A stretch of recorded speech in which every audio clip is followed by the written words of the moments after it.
My mother-in-law replaced all my photos in their family home with pictures of my husband's ex-girlfriend. She'd introduced the ex as the daughter I should have had at gatherings. When she gave my engagement ring to the ex at Christmas dinner, I congratulated them both graciously. Her next family announcement would be far less celebratory. The sound of my engagement ring hitting the mahogany table was barely audible over the Christmas music playing softly in the background, but to me it rang like a gunshot. My mother-in-law's manicured fingers pushed the diamond solitaire across the polished surface with deliberate precision, sliding it directly into the outstretched palm of my husband's ex-girlfriend like she was passing a communion wafer. "This belongs with someone who truly appreciates family," she announced, her voice carrying that saccharine tone she reserved for moments when she wanted to appear generous while delivering a knife to the heart. "Before we continue with this story of quiet revenge, I want to thank you for being here with me. If you believe that women deserve respect in their families and shouldn't have to endure betrayal in silence, please consider subscribing. It's free and helps us reach more women who need to know they're not alone in these struggles. Now let's see how I turned their cruelty into my greatest strength." The dining room, usually filled with the comfortable chatter of post-Christmas dinner conversation, fell into a silence so complete I could hear the grandfather clock ticking in the hallway. Uncle Robert's fork froze halfway to his mouth, still laden with pumpkin pie. My sister-in-law Jennifer's eyes went wide behind her reading glasses, darting between me and the unfolding scene like she was watching a car accident in slow motion. Even the children, who had been arguing over the last dinner roll moments before, seemed to sense the shift in the atmosphere and fell quiet. But I had been expecting this moment for weeks. The signs had been building all evening like storm clouds gathering on the horizon. During appetizers, my mother-in-law had made a point of seating the ex-girlfriend, Sarah, in what used to be my traditional spot beside the Christmas tree. When we gathered for family photos before dinner, she had somehow maneuvered me to the very edge of the group while positioning Sarah front and center, her arm draped possessively around my husband's waist. Most telling of all was the way she kept glancing at me throughout the meal, waiting for some reaction, some sign that I was finally ready to break. "Congratulations," I said, my voice steady and warm as summer honey. "It's absolutely beautiful on you, Sarah. It looks like it was meant for your hand." The words came out so naturally, so genuinely pleased, that even I was impressed by my own performance. I had practiced this moment in my bathroom mirror for 3 weeks, perfecting the exact tone of gracious defeat that would satisfy my mother-in-law's need to see me crumble while protecting my own dignity. Sarah's face flushed pink as she slipped the ring onto her finger. My ring finger, the same finger that had worn it for 4 years of marriage. She looked genuinely surprised by my reaction, perhaps expecting tears or protests or at least some visible sign of distress. Instead, I smiled and raised my wine glass in a mock toast. "To new beginnings," I said, meeting each pair of eyes around the table. "And to family." Jennifer shot me a look that was equal parts admiration and concern. She knew me well enough to recognize that my calm acceptance was more dangerous than any tantrum could have been. Her husband David cleared his throat uncomfortably and mumbled something about checking on the game in the living room, eager to escape the mounting tension. My husband, my soon-to-be ex-husband, though he didn't know it yet, sat frozen in his chair like a deer caught in headlights. His mother had orchestrated this entire scene without consulting him, and I could see the panic beginning to creep into his features as he realized he was now complicit in something he hadn't explicitly agreed to. His mouth opened and closed soundlessly, searching for words that wouldn't come. The ring had been missing from my jewelry box for 3 months. When I'd asked about it, he'd mumbled something about having it cleaned and resized, a story so obviously fabricated that I hadn't bothered to challenge it. Instead, I'd done what any reasonable person would do in the digital age. I'd tracked down the receipt and called the jeweler myself. The ring hadn't been cleaned or resized. It had been picked up by his mother in September, accompanied by a woman matching Sarah's description. That phone call had been my wake-up moment, the instant I stopped being a victim and started being a strategist. "The ring was getting too loose on my finger anyway," I continued conversationally, taking another sip of wine. "Funny how things change when you lose weight from stress, isn't it? But it fits you perfectly, Sarah. Like it was always meant to be yours." My mother-in-law's smile faltered slightly. She had expected resistance, maybe even a scene that would justify her actions and paint me as the unstable, emotional wife who couldn't handle her son's happiness. Instead, my gracious acceptance was throwing off her entire script. Sarah twisted the ring nervously, the diamonds catching the light from the chandelier above. I didn't know you hadn't. I mean, she said you'd given it back willingly. Oh, but I did, I replied smoothly, meeting my mother-in-law's eyes directly. In a way. Sometimes we give things up without realizing we're doing it. Sometimes we're so focused on keeping peace that we forget to fight for what's ours. The double meaning hung in the air like incense, sweet and suffocating. Around the table, family members began to find excuses to leave. The children drifted toward the living room and their new toys. The men gravitated toward the football game on television. The women started clearing dishes with unusual efficiency, suddenly desperate to have something to do with their hands. But I remained seated, calmly finishing my dessert while my world officially ended. You know what I love most about Christmas? I mused aloud, addressing no one in particular. It's how it brings out people's true nature. All the pretending stops and you finally see who everyone really is beneath the wrapping paper and good intentions. My mother-in-law's jaw tightened. She wasn't stupid, she could hear the steel beneath my silk, the warning wrapped in Christmas sentiment. Family is everything to me, she said, her voice taking on that self-righteous tone she used when she wanted to appear noble. And sometimes family means making difficult decisions for the greater good. Absolutely, I agreed, standing to help clear the table. Family means knowing who truly belongs and who's just visiting. It means understanding the difference between blood loyalty and earned respect. Most importantly, it means remembering that every action has consequences. As I stacked plates and gathered silverware, I could feel the weight of their stares. Sarah kept touching the ring like a talisman, perhaps beginning to understand that she hadn't won a prize so much as inherited a burden. My husband looked increasingly uncomfortable, finally realizing that his mother had just blown up his marriage without consulting him first. But it was my mother-in-law's expression that satisfied me most. For the first time in our relationship, I saw uncertainty flicker across her features. She had expected me to crumble, to storm out, to give her the dramatic exit that would justify her actions to the rest of the family. Instead, I was still here, still smiling, still playing the perfect daughter-in-law even as she handed my marriage to another woman. That uncertainty was the first crack in her armor, and I intended to widen it until the whole structure came tumbling down. Later that night, as I lay in bed beside my silent husband, I stared at the ceiling and felt something cold and calculating settle into place where my heart used to be. Not anger. Anger was hot and unpredictable and ultimately self-destructive. This was something far more dangerous. Absolute clarity about who these people really were and what they were capable of. They had been planning this for months, maybe years. Every family gathering where Sarah was mysteriously invited. Every conversation about what's best for everyone. Every photo quietly removed from the mantle and replaced with memories that didn't include me. They had been erasing me systematically, counting on my politeness and my desire to keep peace to smooth their path.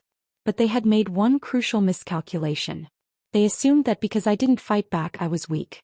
They confused kindness with naivety, grace with surrender. Tomorrow I would begin teaching them the difference.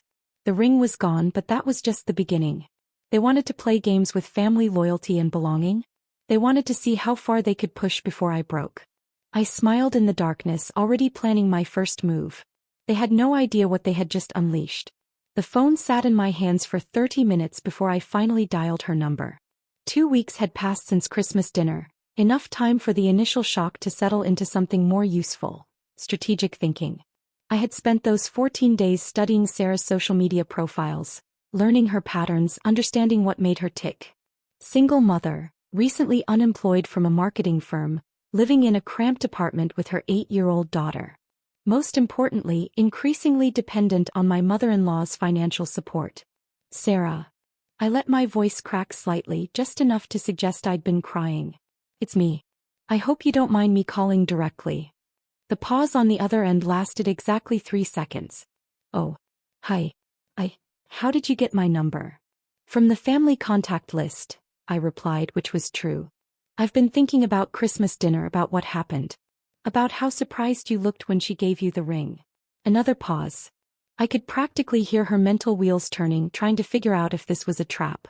I want you to know I'm not angry with you, I continued, letting exhaustion seep into my voice. I think we're both being manipulated here, and I need someone who understands what it's like to deal with her. The shift in her breathing told me I'd hit the right note. You think she's manipulating me?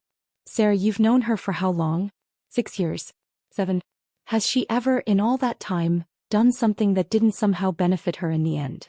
The silence stretched longer this time. When she finally spoke, her voice was smaller, more uncertain. She said you'd given the ring back willingly. That you understood it belonged with someone who really loved the family. Did that seem like something I'd do? I asked gently. Give up my engagement ring without a fight? Or did it seem like something she'd orchestrate to make herself look generous while getting rid of me? I could hear her shifting in her chair, maybe pacing. I mean, she's been so good to me and Emma. She pays for Emma's dance classes, helps with groceries when money's tight. And what does she ask for in return? I pressed. Your presence at every family gathering? Your agreement with everything she says? Your willingness to be the daughter she never had while I'm standing right there. The sharp intake of breath told me I'd struck home. Look, I said, softening my tone, I don't want to fight with you. We're both just trying to survive in her world. Maybe we could talk in person? Somewhere away from all the family drama, where we can be honest with each other. An hour later, I was driving 43 minutes out of town to a generic coffee chain where nobody would recognize either of us. I'd chosen the location carefully, far enough from familiar territory that Sarah would feel safe speaking freely, busy enough that our conversation would be lost in the ambient noise, but quiet enough that I could control the mood. She was already there when I arrived, hunched over a large latte with extra foam, picking at a blueberry muffin. Without makeup and designer clothes, she looked younger, more vulnerable. Tired. The kind of tired that comes from constantly worrying about money and trying to be perfect for people who hold your security in their hands. Thank you for coming, I said, sliding into the seat across from her. I know this is weird. It's definitely weird, she agreed, but her smile was genuine. I wasn't sure what to expect. I ordered my own coffee, a simple black coffee, nothing fancy, and let the silence settle between us while I studied her face. Up close, I could see the stress lines around her eyes, the way she kept checking her phone for messages from Emma's school or potential employers.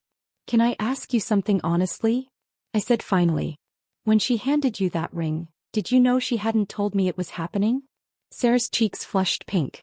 I suspected. But she made it sound like it was already decided, like you'd agreed to it as part of some kind of divorce settlement. We're not getting divorced, I said carefully. At least there's been no discussion of it. The ring just disappeared from my jewelry box 3 months ago. Her eyes widened. She told me you'd given it back because you realized it should go to someone who understood the family legacy. What family legacy? The money. The investments. She said there were family traditions about who inherits what, and that I needed to understand my place in all of it if I was going to be part of the family. I felt my pulse quicken. This was better than I'd hoped. What kind of investments? Sarah glanced around nervously as if someone might be listening. She mentioned that your father-in-law had set up some kind of trust fund before he died. Overseas accounts, property investments, that sort of thing. She said it was complicated, that there were tax reasons why it had to be kept quiet. I leaned back in my chair, letting surprise cross my features. She told you about the overseas accounts? You know about them? I only found out recently, I whispered, leaning forward conspiratorially. I was going through some of his old papers in the attic, looking for our wedding photos that she claimed were somewhere safe. I found bank statements, account numbers, investment portfolios. Sir, there's so much money. Way more than anyone realizes. Her eyes went sharp with interest. How much money? I pulled out my phone and showed her a carefully doctored screenshot. A bank statement I'd created using my basic design skills and a legitimate bank's formatting. The account balance showed $847,000 in a Cayman Islands account under my late father-in-law's name. This is just one account, I said quietly. There are 4 others that I found. She's been living off the interest for years, telling everyone that his pension and Social Security are barely covering her expenses. Sarah stared at the screen, her mouth slightly open. She's been crying poverty while sitting on almost $1 million? More than that. Much more. I put my phone away, letting the image burn into her memory. And she's been using it to control everyone. Your dance classes for Emma? Your grocery money? She could afford to set you up for life, but instead she gives you just enough to keep you grateful and dependent. That. Sarah's voice trailed off as pieces started falling into place in her mind. That manipulative witch. Now you see why I think we're both being used, I said gently. She pits us against each other, makes us compete for scraps of her attention and approval, while she hoards resources that should benefit the whole family. Sarah's hands were shaking slightly as she reached for her latte. Emma's been asking for a bike for months. A used one from the thrift store cost $60 and I told her we couldn't afford it. Meanwhile, she's been sitting on hundreds of thousands of dollars. The worst part is she's probably planning to cut us both out entirely, I continued. Think about it, she gives you my ring, makes you feel special and chosen, but has she mentioned anything about including you in her will? Has she talked about Emma's college fund, or your future security? The look on Sarah's face told me everything I needed to know. We need to protect ourselves, I said firmly. Both of us. And Emma deserves better than this. 2 weeks later, Sarah called me from her lawyer's office. The legal papers had been filed that morning. A formal demand for her rightful share of the estate, backed by the documents I'd helped her discover, and the testimony of neighbors who'd witnessed years of her being treated like family. My mother-in-law's phone started ringing that afternoon and it didn't stop for days. The phone calls started that afternoon. Hysterical, rambling conversations where my mother-in-law demanded that anyone make sense of what was happening to her. Sarah's lawyer had delivered the inheritance papers personally, showing up at her front door with a briefcase full of legal documents and a smile that promised expensive complications. But I was already 3 steps ahead, having spent the past week researching every gift Sarah had given my mother-in-law over the past year. The Louis Vuitton handbag for Mother's Day. The Mikimoto pearl necklace for her birthday. The Hermes silk scarf she'd worn to church every Sunday since receiving it. Each piece had been carefully chosen, expensive enough to demonstrate devotion, classic enough to appeal to my mother-in-law's traditional tastes. My divorce attorney had mentioned a man named Marcus during our initial consultation, not as someone I'd need, but as a cautionary tale about what happened when custody battles got ugly. He specializes in creating evidence, she'd said with distaste. Fake texts, doctored photos, that sort of thing. I refuse to work with people like that, but he exists. It had taken me 2 days to track down Marcus through a chain of referrals that led from family lawyers to private investigators to the kinds of people who advertised discreet services on websites that looked like they belonged in the early 2000s. His office was in a strip mall between a nail salon and a tax preparation service, the kind of place you'd drive past without noticing. I need exact replicas of these items, I'd told him, spreading photos across his cluttered desk. But with modifications. Marcus was a thin man with nervous energy and ink-stained fingers who asked no questions about why someone would want replica designer goods that had been deliberately damaged. He quoted me a price that would have made me wince 6 months ago, but now felt like a worthwhile investment in psychological warfare. The modifications will take extra time, he'd warned.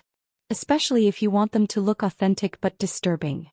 I want them to look like they were made by someone who loves her but has lost their mind, I'd replied. 3 weeks later, the first package arrived at my mother-in-law's house on a Tuesday morning when I knew she'd be alone. I'd been tracking her schedule through her social media posts and Jennifer's casual mentions of her activities. Yoga class on Mondays and Thursdays, grocery shopping on Wednesdays, bridge club on Fridays. Tuesdays were her hermit days, when she stayed home to clean and organize and generally prepare for the rest of the week. The Chanel bag looked perfect from a distance. Same quilted patterns, same gold chain, same leather texture. But Marcus had worked his magic in the details. The corners showed what appeared to be dried blood, dark brown stains that could have been anything but suggested something terrible. The interior smelled faintly of copper and decay, achieved through a combination of chemicals I didn't want to know about. The accompanying note was written in Sarah's distinctive handwriting, which I'd practiced for hours using samples from her legal documents and old birthday cards I'd found while helping clean out family storage boxes. You wanted me to be family, it read in blue ink that matched Sarah's preferred pen. Now you'll never forget me. I knew she'd received it when her first panicked phone call came that evening.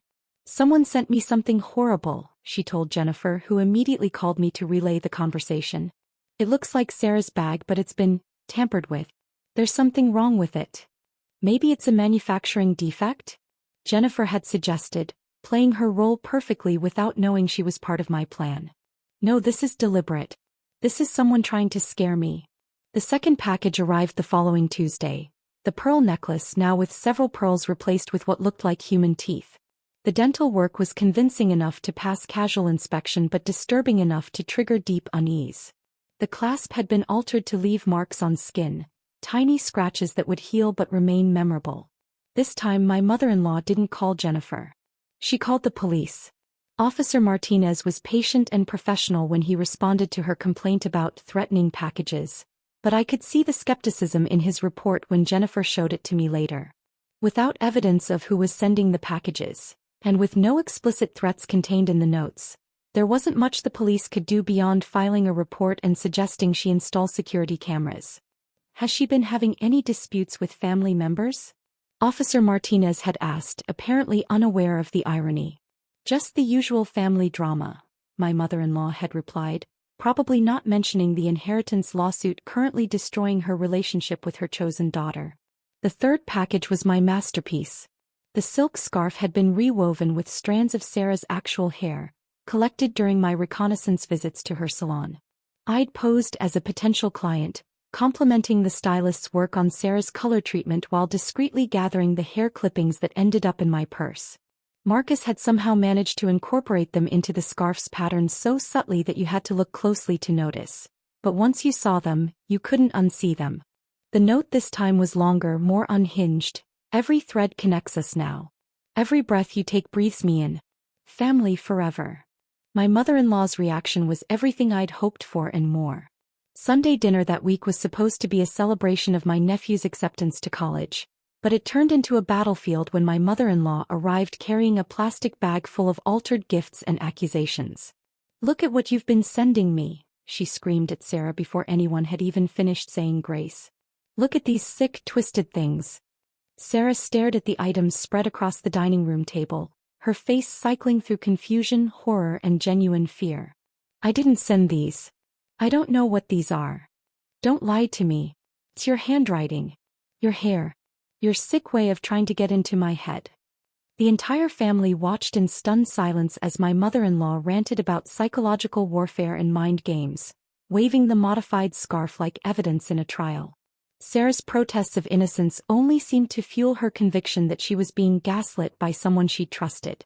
"You want my money so badly that you're trying to drive me insane," my mother-in-law continued, her voice reaching a pitch that made the children start crying. "You think if you scare me enough I'll just hand everything over. I don't know what you're talking about."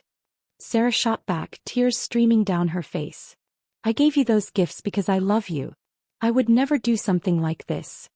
My husband finally found his voice, placing a hand on his mother's arm. "Mom, maybe you should sit down. Take a breath." She shook him off violently. "Don't you see what she's doing? She's trying to make me look crazy so you'll all side with her." I watched it all unfold from my seat at the far end of the table, occasionally offering concerned looks and gentle murmurs about how stress can make people see things differently. When Jennifer asked if I thought they should call someone, a doctor, a therapist, anyone, I suggested that maybe everyone just needed some space to process what was happening. The dinner ended with Sarah storming out, my mother-in-law barricading herself in the guest bathroom, and the rest of the family standing around looking like survivors of a natural disaster. Later, as we drove home in silence, my husband finally spoke. "Do you think Mom is losing it?"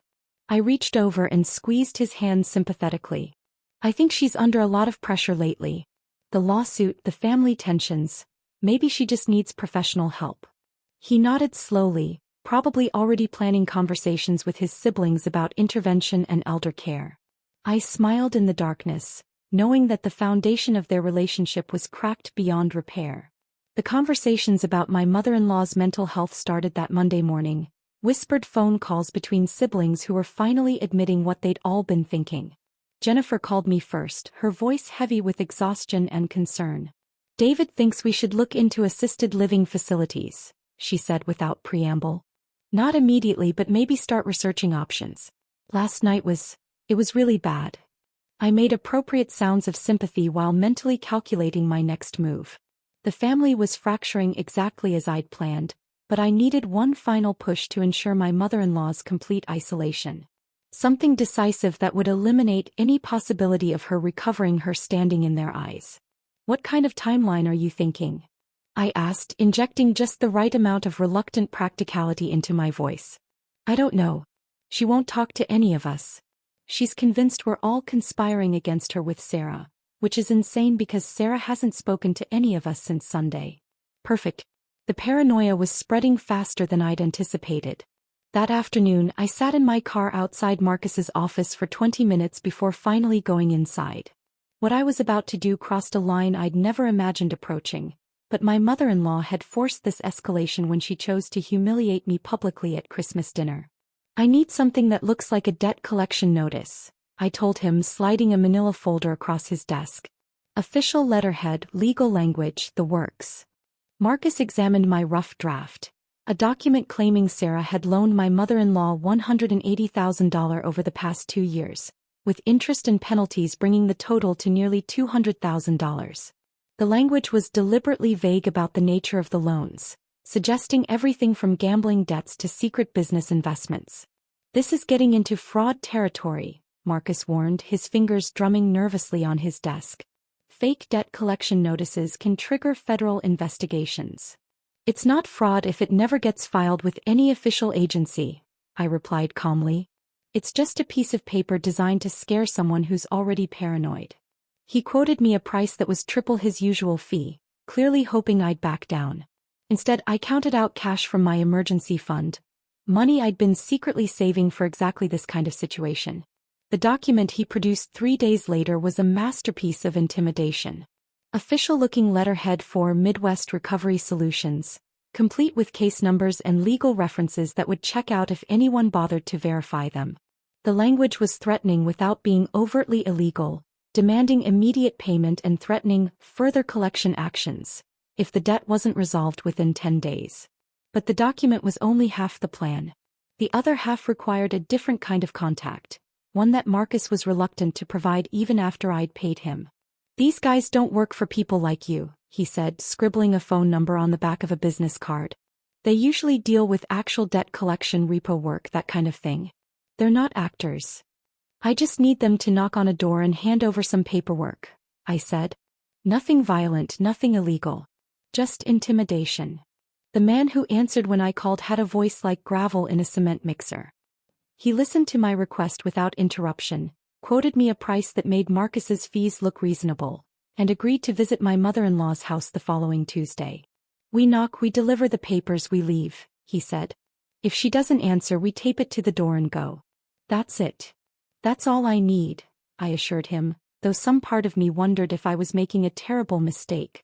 Tuesday afternoon found me parked 3 houses down from my mother-in-law's, ostensibly reading a book while actually watching for the arrival of my hired intimidators. I'd planned to simply drive by afterward and observe her reaction to finding the notice, but curiosity got the better of me.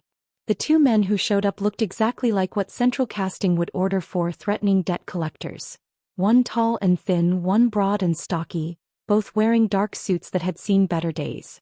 They walked up to her front door with the confident stride of people accustomed to delivering bad news. I watched them knock. Wait. Knock again, louder this time. My mother-in-law's car was in the driveway, so I knew she was home. But after the past few weeks of mysterious packages and family drama, she'd apparently decided that answering the door was no longer safe. The men waited for exactly 3 minutes, I timed it, before the shorter one produced what looked like a lock-pick set from his jacket pocket. That wasn't part of the plan. I watched in growing horror as they actually opened her front door and disappeared inside the house. This was supposed to be simple intimidation, not breaking and entering. My hands shook as I pulled out my phone, unsure whether to call the police or my own attorney. The sounds reached me even through my closed car windows. Crashes, shouting, the unmistakable noise of furniture being overturned. Whatever they were doing in there had escalated far beyond delivering paperwork. When my mother-in-law's front door burst open 15 minutes later, she stumbled out wearing only her nightgown, her hair wild and her voice raised in a scream that carried across the entire neighborhood. Help me. Someone help me. They're destroying everything. The 2 men emerged calmly behind her, walking to their car as if nothing unusual had happened. They drove away before the first neighbor appeared on their porch to investigate the commotion. I sat frozen in my car, watching as my mother-in-law collapsed on her front lawn, sobbing and gesturing wildly at her house. Mrs. Patterson from next door was the first to reach her, wrapping a bathrobe around her shoulders and pulling out her phone to call for help. When the police arrived, my mother-in-law was nearly incoherent. Between gasps and tears, she tried to explain about debt collectors and legal documents and people trying to frame her, but the story sounded like the ravings of someone having a complete mental breakdown. Officer Martinez was among the responding officers, and I could see him exchanging meaningful looks with his partner as my mother-in-law rambled about family conspiracies and fake inheritances. "Ma'am, you mentioned debt collectors," Officer Martinez said patiently. "Do you have any documentation about debts you owe?" That's when my mother-in-law realized her trap. She couldn't produce the fake debt notice without explaining the fake inheritance lawsuit. She couldn't explain why legitimate debt collectors would break into her house without admitting that maybe they weren't legitimate. Every answer led to questions she couldn't answer without revealing the web of lies I'd helped create around her. "It's all connected," she kept saying, her voice rising with frustration. "The packages, the lawsuit, the money. Someone is trying to drive me crazy and nobody believes me." The irony was that she was absolutely right, but she'd spent so many weeks appearing paranoid and unstable that the truth sounded like delusion. I watched the police take their report, saw them examining the damage inside her house through the open front door. Someone had indeed carved "thief" into her antique dining table, along with several other words I couldn't make out from my distance. Her living room looked like a hurricane had passed through it. When Jennifer's car pulled up an hour later, I finally drove away. I'd seen enough to know that my mother-in-law's credibility was permanently destroyed. Whatever story she told about debt collectors and break-ins would be filtered through her family's growing conviction that she was losing her mind. That night, I lay in bed listening to my husband's side of the phone conversation with his sister, their voices heavy with the weight of decisions no adult child wants to make. "We can't keep pretending this is normal," he said. "She needs professional help and she needs it now." I closed my eyes and smiled in the darkness, finally feeling something I hadn't experienced in years: complete and total vindication. The satisfaction I felt watching my husband hang up the phone lasted exactly 12 hours before reality set in. I had crossed lines I couldn't uncross, done things that would horrify the woman I used to be. But as I sat in my kitchen the next morning, drinking coffee and scrolling through Sarah's increasingly desperate social media posts, I realized I wasn't done yet. Her Instagram story from Tuesday night showed a hastily packed suitcase and a caption that read, "Sometimes you have to know when to cut your losses. New city, new life, new beginning. #fresh start, #toxic free, #movingin." Within an hour, I'd called the airline's customer service line, pretending to be her concerned friend who needed to know her flight details to pick her up at her destination. The script I'd prepared was convincing: worried friend, family emergency, urgent contact needed. The customer service representative was sympathetic enough to confirm that Sarah Chin had a reservation on Flight 447 to Phoenix, departing Thursday at 2:15 p.m. Phoenix made sense. Her sister lived there, the one who'd been sending occasional supportive comments on Sarah's posts throughout this entire ordeal. Sarah was running home to regroup, probably planning to reinvent herself somewhere nobody knew about the inheritance lawsuit or the debt collection drama. But I couldn't let her leave with a clean slate, not after everything she'd put me through. The ring on her finger, my ring, was just the beginning of what she'd taken from me. She'd stolen my place in the family, my husband's attention, my mother-in-law's affection. She deserved to understand what public humiliation felt like, what it was like to have strangers stare and whisper and judge. That evening, I drove to Marcus's office one final time. The strip mall was nearly empty at 7 p.m., just the nail salon still open with one customer getting a late pedicure. "I need one more favor," I told him, placing the remaining altered jewelry box on his desk. This was the piece de resistance, a small Tiffany box that originally contained earrings, now modified with his signature touch. The foul smell emanating from it was somehow worse than the others, sweet and cloying like flowers left too long in water. "What am I supposed to do with this?" Marcus asked, clearly uncomfortable with how far our arrangement had evolved. "Nothing. I just need to borrow it for a few hours tomorrow." He stared at me for a long moment, probably seeing something in my expression that made him nervous. "Look, lady, I don't know what kind of game you're playing, but I'm starting to think." "You're starting to think what?" I interrupted, my voice sharper than I'd intended. That maybe you shouldn't have taken cash payments for creating fake evidence? That maybe you should have asked more questions about why someone needed replica designer goods that smelled like death. His mouth shut with an audible click. We both knew he was too deep in this to start developing a conscience now. Thursday morning I dressed carefully, business casual, nothing memorable, the kind of outfit that would blend into any airport crowd. I arrived at the departure terminal 2 hours before Sarah's flight, giving myself plenty of time to observe her check-in routine and identify the perfect moment for my final act. She looked terrible. Even from across the departure hall, I could see the stress lines around her eyes, the way she kept checking her phone for messages that probably weren't coming. Her hair was pulled back in a messy ponytail, and she was wearing a wrinkled t-shirt that suggested she'd slept in it. Emma wasn't with her, which meant she'd either left her daughter with relatives or, more likely, couldn't afford to bring her along on this escape attempt. That detail bothered me more than it should have. Whatever else Sarah had done, Emma was innocent in all this. I watched Sarah struggle with her oversized suitcase at the check-in kiosk, clearly flustered by the weight restrictions and additional fees. When she stepped away to reorganize her belongings, I made my move. The departures area was crowded enough that nobody paid attention to one middle-aged woman briefly approaching an unattended suitcase. The jewelry box slipped into the outer pocket of her carry-on bag like it belonged there, nestled between what looked like phone chargers and travel documents. Then I found a seat in the departure lounge cafe, ordered a latte I didn't want, and opened a magazine I couldn't focus on. The wait was excruciating. Sarah made it through the initial security checkpoint without incident, and for a moment I wondered if my plan had failed. Maybe they wouldn't search her bag. Maybe the smell wasn't strong enough to trigger suspicion. Maybe I'd spent weeks orchestrating this elaborate revenge only to watch her fly away untouched. But then I saw the TSA agent wrinkle his nose as Sarah's bag went through the scanner. "Ma'am, we need to do a secondary screening of your carry-on," he announced, pulling her bag aside. Sarah's confusion was genuine. She had no idea what they might find.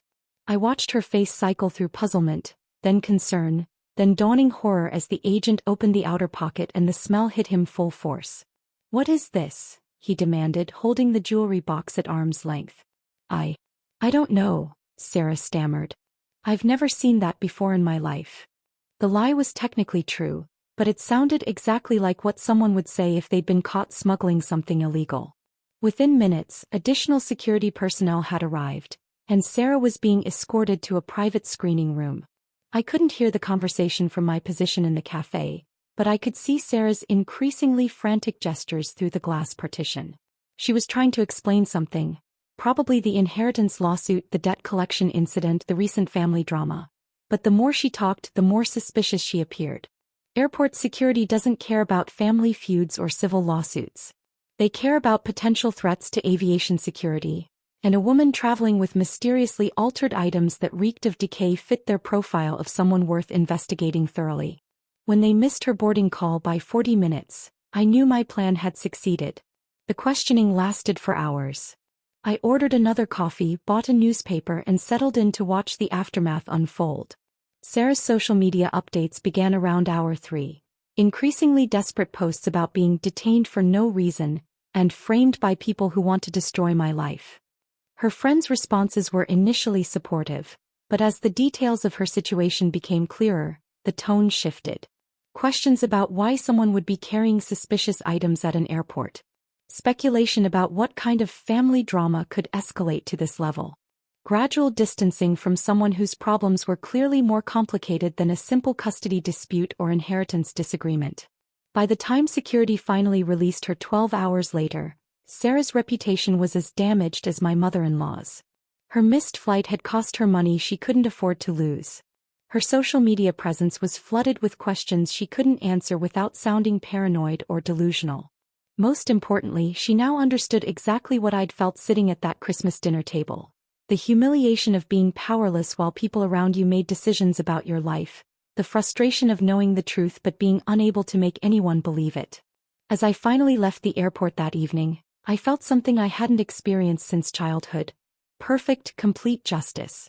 Not the legal kind that takes years and costs fortunes, but the immediate personal kind that comes from watching someone reap exactly what they've sown. Sarah would eventually make it to Phoenix, But she'd arrive carrying baggage that had nothing to do with airlines and everything to do with the choices she'd made when she decided to steal someone else's life. The drive home from the airport took me through the old neighborhood where I'd grown up, past the elementary school where I'd learned that fairness was something you had to fight for, not something that was handed to you. I parked outside my childhood home for 20 minutes, watching a different family live in the space where I'd once believed the world was fundamentally just. That little girl who'd cried when other kids cut in line or took her lunch money would barely recognize the woman I'd become. But she'd be proud of me. 3 weeks later, my husband appeared on my doorstep with grocery store flowers and the kind of wounded expression he'd perfected during our marriage whenever he needed forgiveness for something he couldn't quite bring himself to acknowledge. He'd waited, I realized, for the worst of the storm to pass. Sarah was gone, his mother was in therapy, and the family had collectively decided to pretend the entire inheritance fiasco had been a misunderstanding caused by stress and grief. "Can I come in?" he asked, shifting the bouquet from one hand to the other like he wasn't sure what to do with it. I stepped aside and let him enter, noting how he paused in the entryway to take in the changes I'd made to my house. The family photos were gone from the mantel, replaced with art I'd chosen myself. The furniture had been rearranged to create conversation areas that felt more like a sanctuary than a showplace. Everything about the space now reflected my taste rather than the compromise aesthetic that had defined our marriage. "The place looks good," he said carefully. "Different but good." I waited for him to continue, offering neither encouragement nor resistance. He'd come here with a speech prepared, probably rehearsed in his car during the drive over, and I was curious to hear how he planned to rewrite our history. "I know I messed up," he began, settling into the chair that used to be his favorite. "I should have defended you better. I should have seen what my mother was doing and put a stop to it." I replied non-committally, taking a seat across from him rather than beside him. "The thing is, I never wanted any of this to happen. The ring, Sarah, all the family drama. I got caught in the middle and didn't know how to handle it." He was trying to position himself as another victim of his mother's manipulation, I realized. In his version of events, we'd both been pawns in her game rather than him being a willing participant in my systematic erasure from the family. "I've been thinking about us a lot lately," he continued, pulling a small velvet box from his jacket pocket. "About what we had before everything got so complicated. The new engagement ring was larger than my original, more expensive, probably chosen to demonstrate the sincerity of his apology through carat weight. He set it on the coffee table between us like an offering. "I want to try again," he said. "If you'll have me." I stared at the ring for a long moment, letting him marinate in the silence. This was the moment he'd been building toward, the grand gesture that was supposed to sweep away months of betrayal and neglect. He was counting on my capacity for forgiveness, banking on the idea that I was still the woman who'd absorbed years of small humiliations in the name of keeping peace. "That's beautiful," I said finally. "She must have expensive taste." His face went through several expressions before settling on confusion. "She? Your mother? I assume she picked this one out too, the way she picked out Sarah's Christmas present." The color drained from his cheeks. "I chose this myself. Mom had nothing to do with it." "Did you though?" I asked, genuinely curious. "Or did you choose it the way you chose to give her my original ring for safekeeping? The way you chose to stay silent while she erased me from your family photos? The way you chose to let Sarah take my seat at dinner tables for months?" He opened his mouth to protest, then closed it again. We both knew the truth. His choices had always been about avoiding conflict with his mother, never about protecting me. "I can't undo what happened," he said finally. "But I can promise it won't happen again." I picked up the ring box and examined it more closely. The diamond was beautiful, flawless, the kind of stone that would make other women envious at social gatherings. Everything a proper engagement ring should be. "The problem with promises," I said, closing the box with a soft click, "is that they require trust. And trust, once broken, doesn't just magically repair itself because someone brings flowers and jewelry." I stood up and walked to the window, looking out at the garden I'd been redesigning since the divorce papers were filed. My lawyer had been surprised when I'd insisted on keeping the house. It was more than I could easily afford alone, but I'd needed something that was entirely mine, a space where nobody else's opinions or preferences held any weight. "So what are you saying?" he asked, his voice smaller now. "I'm saying I'll think about it." And I did think about it for exactly the length of time it took him to drive away. Then I called my therapist and scheduled an extra session for the following week. Dr. Morrison had been the first person to suggest that maybe my marriage problems weren't actually about communication or compromise. Some people drain energy from others, she'd said during our third session. They take and take until you don't recognize yourself anymore. The question isn't whether you can fix the relationship, it's whether you want to go back to being the person you were in it. I didn't. My husband kept calling after that, leaving voicemails that started apologetic and gradually became more demanding. Why wasn't I answering? When would I give him a real answer? Didn't he deserve better than this silent treatment after everything he'd been through with his family? The entitlement in that last message made me laugh out loud. Everything he'd been through.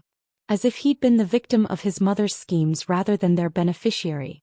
I changed my phone number the following week. The job offer from the marketing firm in Denver came at exactly the right time. A friend from college had recommended me for the position, and the salary was enough to justify leaving everything familiar behind. When I called to accept, the HR manager seemed pleased by my enthusiasm for starting fresh in a new environment. If only she knew. My mother-in-law's world was shrinking in ways that must have terrified her. Jennifer told me during one of our increasingly rare conversations that their mother was seeing a psychiatrist twice a week and taking medication for anxiety.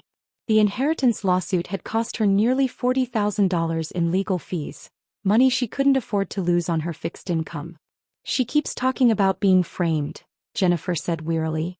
The therapist thinks it's a form of paranoid thinking brought on by stress and isolation.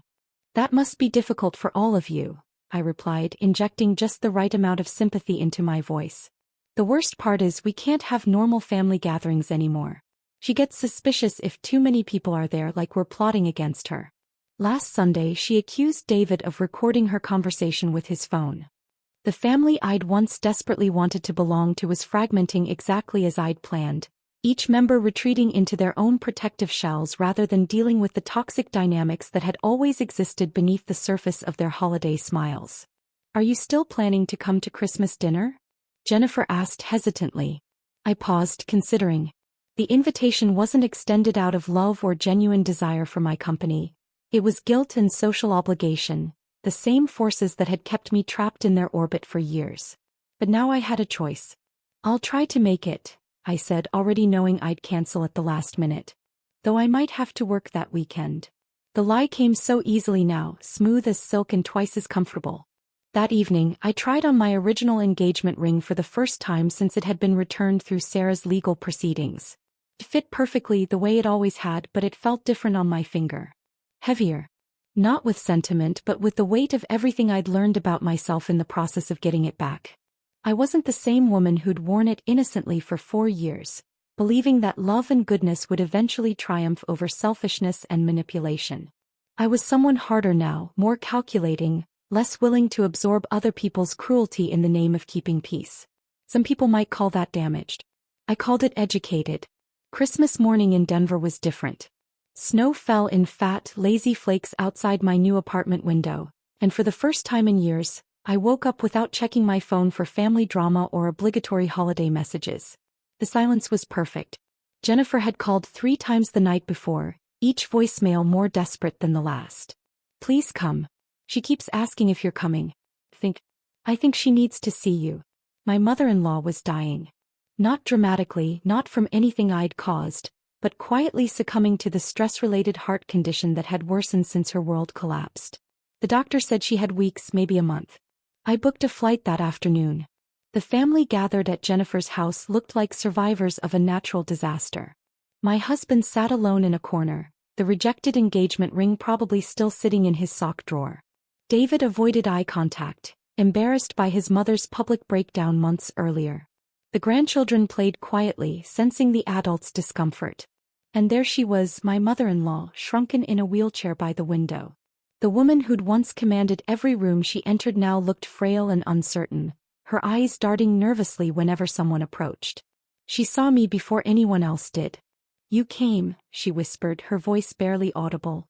I walked over and knelt beside her wheelchair, close enough that only she could hear me. Of course I came. We're family, remember? Her eyes searched my face, looking for something, forgiveness, perhaps, or acknowledgement of what she'd put me through. Instead, I reached into my purse and pulled out a small wrapped box. "I brought you something," I said, placing it in her trembling hands. She unwrapped it slowly, her fingers struggling with the paper. Inside was a jewelry box, not one of Marcus's altered pieces, but a simple, elegant container holding my original engagement ring. "I thought you should have this back," I said quietly, "since you seem to think it belonged to your family."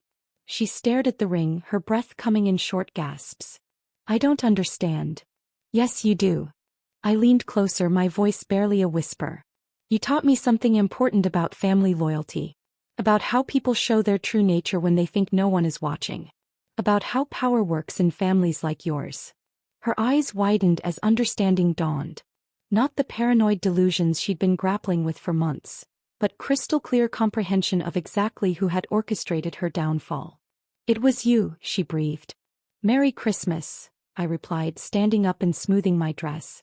I stayed for dinner, making pleasant conversation about my new job and apartment. When people asked about my plans, I spoke enthusiastically about starting over, about how liberating it felt to build a life based on my own choices rather than other people's expectations. As I prepared to leave, my mother-in-law caught my arm with surprising strength. "Why?" she asked. I looked down at her, this woman who'd spent years trying to erase me from her son's life, and felt something I'd never expected: pity. "Because you forgot something important," I said gently. "When you push someone hard enough, eventually they stop pulling themselves back up. They learn to push back instead." I walked out of that house for the last time, leaving behind a family that had never truly been mine. In my car, I finally allowed myself to cry, not for what I'd lost but for what I'd found. 3 weeks later, Jennifer called to tell me my mother-in-law had passed peacefully in her sleep. I sent flowers and a sympathy card, but I didn't attend the funeral. Some chapters once closed should stay that way. I never saw any of them again. If this story of calculated revenge had you on the edge of your seat, hit that like button right now. My favorite part was when she handed back that engagement ring, watching her mother-in-law finally realize who destroyed her world. What was your favorite moment? Drop it in the comments below. Don't miss more thrilling stories like this. Subscribe and hit that notification bell so you never miss an upload.